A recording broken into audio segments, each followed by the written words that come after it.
What's up, guys? It's Andrew here, and I have this new series for my channel. It's called Base Building Tips, and I'm just going to be going through base building tips that can help you guys with your base building. Because base building is tough. It takes a long time to master, and it takes a long time just to make the base.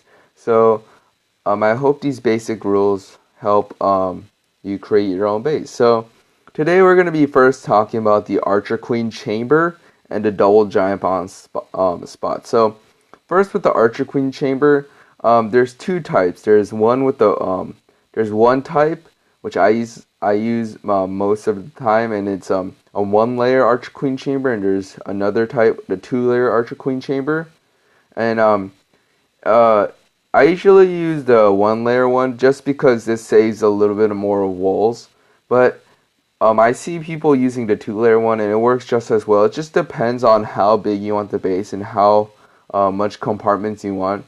I generally like having a lot more compartments on the back side of my base for my double giant bomb spots, but um, if you really want to protect your queen, then you can use this one. This is anti-queen walk. Queen walk. It's anti-queen walk because the enemy queen cannot target your queen if she stands on this gold storage or something. But in this one, she most likely would get your queen. Another big important thing for your queen chamber is not to put your queen too back to the wall. If you put the queen right against this wall, the queen will most likely jump over to this compartment. And if you want your queen to be if you want your base to be anti-double jump go bajo, you do not want your queen to jump over. If you put her here, you force opponents or attackers to jump spell over this wall. So make sure to not have your queen at least. This is the minimum. I mean, sometimes even if she's like this, she could jump over the wall. But just to be sure, I always have it 3 tiles away from the wall so she doesn't jump over. That's a key mistake I see people having. And also for your queen chamber, you want to have high hit point storages right here, and this helps prevent easy funnel creation if they decide to go to your queen chamber. So also what I like to do to help get wall breaker fails is put these small bombs 1 space around the wall from the storages, so like this. And if they put wall breakers here and the bomb hasn't been detonated, the wall breakers will die most of the time. Sometimes it doesn't work. I don't know why, but most of the time it leads to a wall breaker fail. So I do recommend doing that. A wall breaker fail could really make or break your base. Same for here. These storages are really good, so make sure you use them. The town hall has a lot of hit points, so you could put it outside if you want, like this. That could be helpful. And also, I see people trying to use spring traps to get people to wall breaker fail, but that is a bad idea because those spring traps are a key factor in stopping hog riders and valkyries. So you want to put them inside your base between defenses, not outside. Use the small bombs to trigger wall breaker fails. And so yeah, that's basically the important parts of a queen chamber that most base builders follow. So yeah, so let's move on to the double giant bombs. So I have 2 examples of double giant bomb setups here. One is the one done correctly, and the other one is done incorrectly.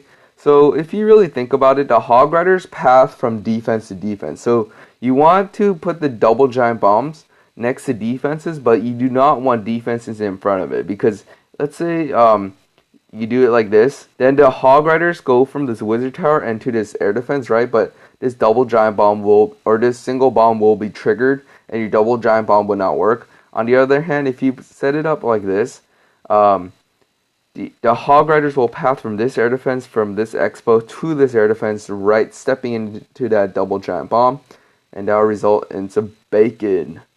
Also, to connect the queen chamber and double giant bombs together, you do not want to put your double giant bombs even next to the queen chamber. Like, you don't want to put it in the queen chamber like this. That is a terrible idea. Nor do you want to put it like next to here like this. That will make it too easy for the opponent to get to the queen and your double giant bombs. and you want to protect these double giant bombs. So I recommend putting them. Um, on my base designs, I try to make it not one jumpable. What that means is, for example, um, let's say I put a wall like this, a compartment. They can jump into this double giant bomb spot, so I try to make it more far away than that. However, you don't want to make it too much to the edge of the base to where it could be queen walked or it could be easily taken out. Don't put your double giant bombs on the edge of the base. So maybe this could work. Or what you can do is, if you really don't, to prevent Valks from going in, you can make a dead zone, but that's another topic for another day. Okay, so the double giant bombs have to be away from the queen chamber, and they should be positioned like this. Also, another mistake I see, they do this part right, but they put a defense like right here. So this could work, but if the attacker deploys a hog a way you don't, or a certain type of way where these defenses get taken out first, like surgically, then this archer tower may, or the hogs from this archer tower may trigger this double giant bomb. So if you wanted, I recommend doing it a little bit close like this, to where the archer tower will target this air defense and this expo into the air defense, but that could be kind of sketchy. So most of the time, I don't put any defenses straight across from the double giant bomb. I put it like this if I have to.